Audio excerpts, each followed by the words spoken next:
You are listening to a recording from the Cooperating to Build a Better Nova Scotia conference in Halifax, a celebration marking the United Nations International Year of Cooperatives. Hi, I'm Joe Candelora. I'm part of the youth subcommittee, and with me is Chris here, and we did a lot of work trying to attract youth to the conference and really planning a youth pre-conference workshop, which just finished up about an hour ago.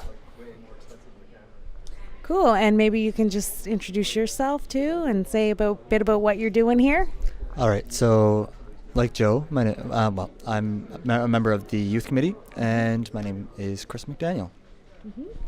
And I've kind of been interacting with you guys online a little bit. So how did the pre-conference go? How did the workshop go? The workshop went really well. We had a little bit of a better turnout than we hoped for. We had just about 50 people there, 50 younger people. Of course, our goal was to attract youth. So our room was filled. We were looking for chairs by the end of it. And Mark Sparrow came on. He really gave us all an introduction to what cooperatives are and talked about the cooperative model and how we can live the cooperative values and really go forward with that. And then we had some speakers from 3 different cooperatives across Nova Scotia. Amanda, who was just on the radio here, she was one of our speakers, and we had 2 more speakers.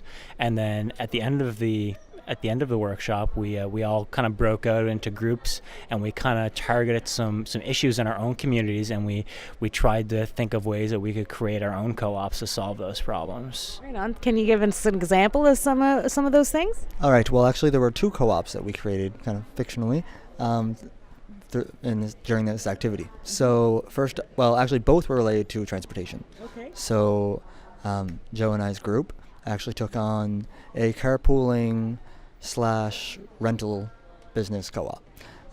So something to really make it a little easier to not only rent a car economically, but also share costs. Cool. The other group actually looked more at rail transportation. Okay. So at the lack of rail transportation in the Maritimes right now, and how to gain access to what infrastructure we have already.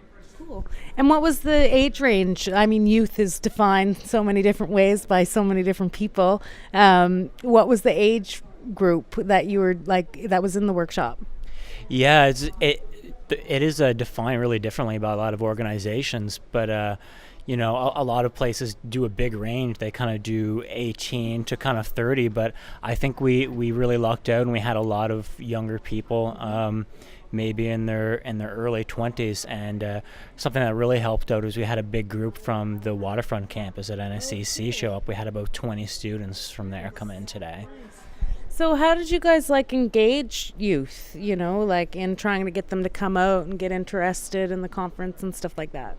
Well, a big part of it, first off, was just in our own circles. Really, we made up a list of different organizations that we knew of in the province that dealt with youth, and we went our own ways and tried to get in contact with these groups. Some groups were interested, some were unable to come. I know that for myself, I contacted one group, and they were sending representatives in 3 different directions already, so they couldn't send anybody else in a 4th direction because they were already funding everybody. And anyway.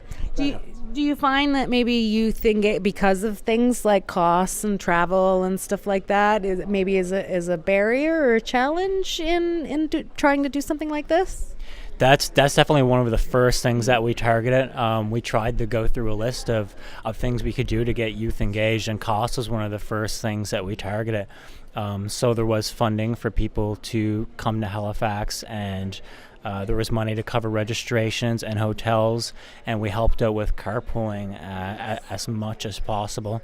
And another one of the things that we targeted was co-op education, and we discovered that education on co-ops is really lacking in the education system. So one of the things that came out of that is there's going to be a panel tomorrow which specifically focuses on the education of cooperatives in the education system. So I'm really looking forward to hearing that. Yeah.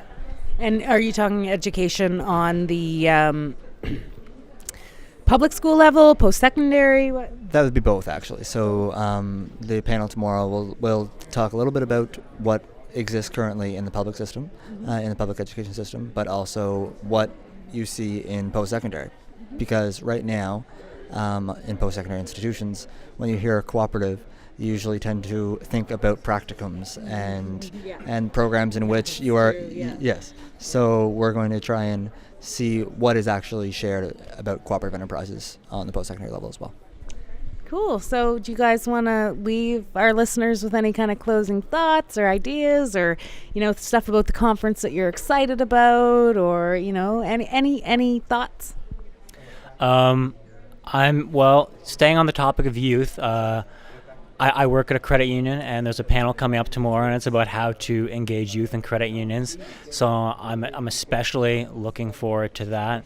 But one of my main thoughts that really came out of the youth workshop is co-ops is just not about the business model, which is really important, but it's also just about people living the values and teaching the values and just learning to cooperate with each other to solve problems. We've all seen Sesame Street. We know how we can do it. And what about you, Chris? All right. Well, myself, I'm really looking forward actually to the education session that we already mentioned, mainly because as of May, I'll be graduating with my education degree. So it really interests me to see how we can incorporate co-op education into the system. Cool. Well, thanks, you guys. I know you guys are as busy as everyone else running around here. And thanks for coming and chatting with us. And I know you guys will be around, and maybe you'll come do some air stuff tomorrow and Saturday. And yeah, anytime you want to pick up the mic and say anything, just go for it.